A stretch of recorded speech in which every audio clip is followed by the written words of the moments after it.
Man, there's still so many Gundam games I can go over, like Gundam Journey to Jaburo, Encounters in Space, Zeonic Front, Federation vs. Zeon. That's a good one. But unfortunately, my PS2 is busted, so I've got to settle for something else. Oh dear.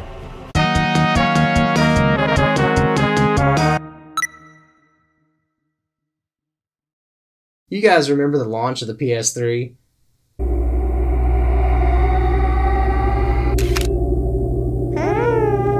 Yeah, I try to forget it too. But what I can't forget is Gundam Crossfire. A new Gundam game on a sleek new console with time management and a focus on grunt mobile suits? What could go wrong?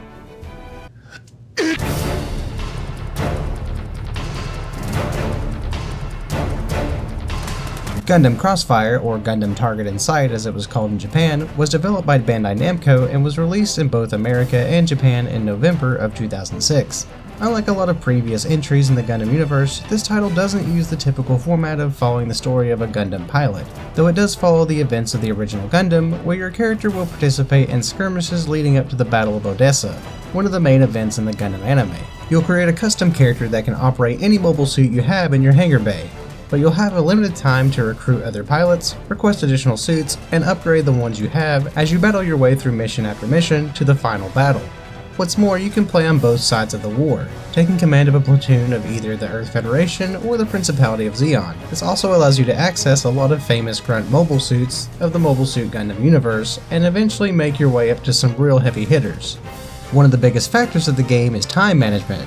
There's a lot to do in between fights, like seeing if additional pilots and mobile suits are available for purchase, with points you've earned in combat, using your points wisely by rationing who you recruit, what mobile suits you buy, and even deciding what needs to be upgraded are all important decisions you have to make, and you have a small amount of time to do so. Missions are only available for so long, so make sure you purchase and upgrade everything you can before going on to the next turn. There is no major punishment for missing missions, but it can factor how it leads up to the final battle of Odessa, and your rank can even take a hit if you miss too many missions.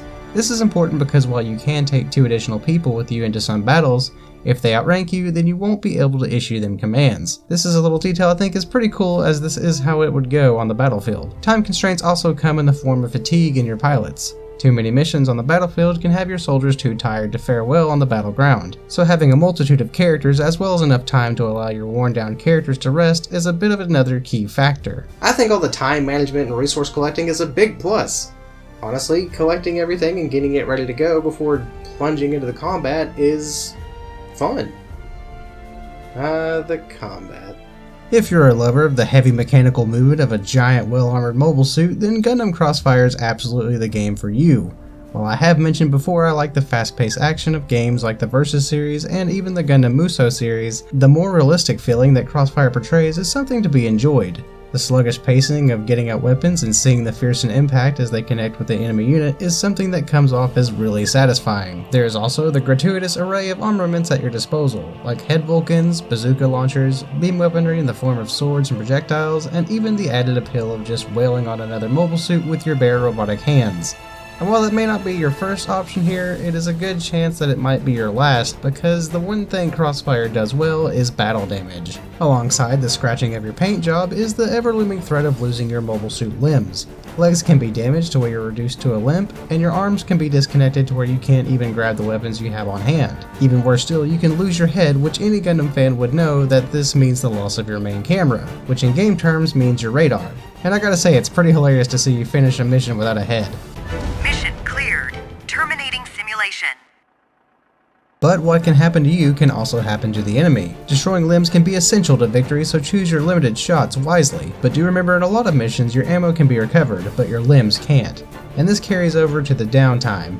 If your suit is roughed up in battle, it's going to take some time to repair it in the hangar, so stocking up on additional suits is encouraged as well. Upgrading your suits is essential for survival, but if you know where your mission is taking place, it's also good to rework your mobile suit's paint job type. Changing their themes to those of the jungle or desert can give them a tactical and stat advantage against the enemy if utilized in their respective areas. But this, like most everything, costs points, so ration wisely. Another thing Gundam Crossfire does well is its cosmetics. The battle damage you take during skirmishes really shows, and when you're a Gundam nerd like me, that amount of detail goes really far. This is also one of the few examples where muted colors kind of work for the overall look of the game.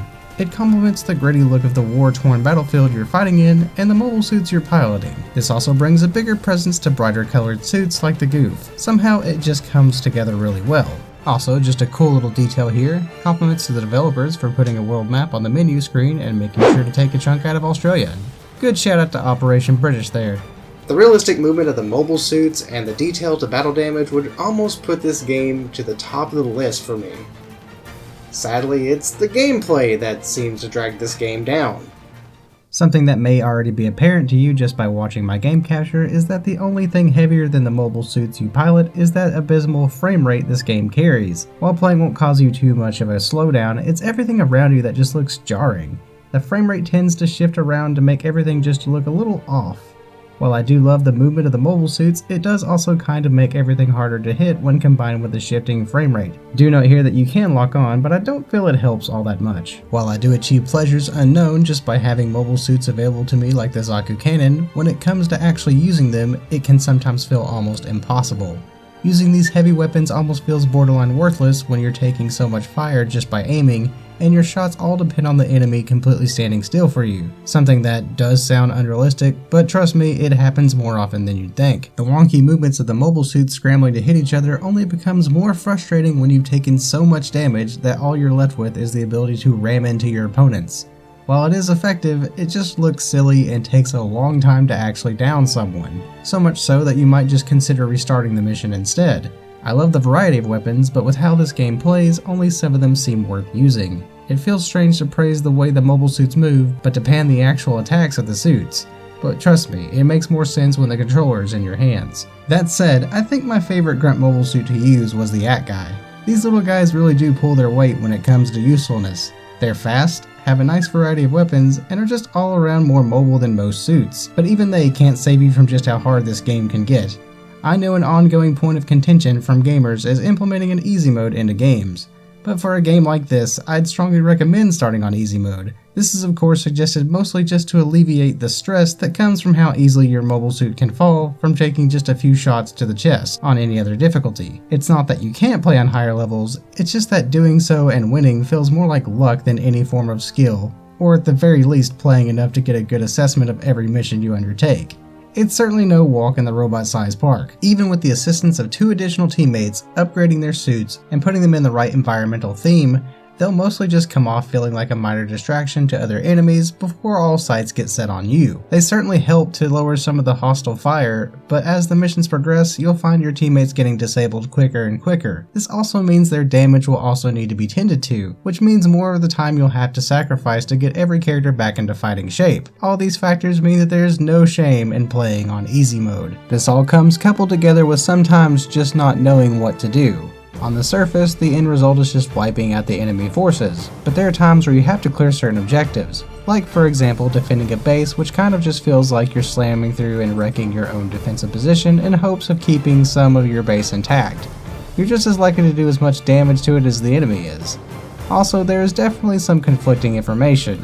Another example here is that the idea for this mission is to destroy these 2 bridges to stop the enemy units from advancing on you, but even after doing so, you're still expected to take all forces out in addition to that objective. I do feel the need to say that beating these missions on harder difficulties is not by any means impossible, but you'll more than likely fall a few times, and I'd feel confident in saying that not every time would really be your fault. There are lots of enemies hidden in the draw distance that are somehow perfectly set up to take out your cockpit with ease, so don't feel any shame in lowering the difficulty to gain just a few more extra hits. With this gameplay, there is absolutely no shame in that. The ultimate silver lining in this game is that Gundam Crossfire may be one of the best examples of showing just how strong the durability of a Gundam is when compared to mass-produced units. While you won't be dashing across the screen in more well-known suits like the new Gundam or anything else extreme like that, you can get your hands on a lot of hard-hitting Gundams from this period in the Universal Century, such as the Gundam Ground Type and the EZ-8. Zeon also gets their fair share of powerful units like the Gelgoog and the Kampfer. While you can always upgrade your grunt mobile suits to become better and stronger, you really feel the power behind these select mobile suits,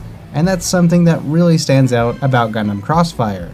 It feels rewarding to finally land one of those better suits, and you'll be gladly spending every point you have just to get your hands on one. It really emphasizes why turning points in the war happened because of the suits that got produced during this time. and I think the conveyance that Gundam Crossfire gives for this aspect is truly well done. Gundam Crossfire feels like it could be one of the best Gundam games out there, but I feel it was also the urgency to get the game out the door and in time for the launch of the PS3 that did more damage than good. Instead of a game that looks devoted to giving the player the realistic feel of piloting a mobile suit and utilizing the power that comes with that, we instead got a lot of great ideas that were sadly not given enough time to become polished. Thus we are left with something that just feels jittery, overbearing, and at the very least, something that is playable, but not something you'll find yourself wanting to come back to. If anything, at least the versus mode is kind of fun. Gundam Crossfire to me is a Gundam game that hits a lot of the good check marks on what makes a Gundam game good. Sadly, there's a lot of variables that, to me, just make it fall short of something that is great. And I'd love to hear a lot of differing opinions in the comments about whether you actually really like this game or not. I hear that some people hate it and some people really love it. So let me know down below in the comments, and thanks for watching. Thanks for checking out my review on Gundam Crossfire. Leave a like if you liked what you saw and consider subscribing if you're new. Now if you'll excuse me, I've got to get that PS3 baby out of my head. Have a great day and keep it practical.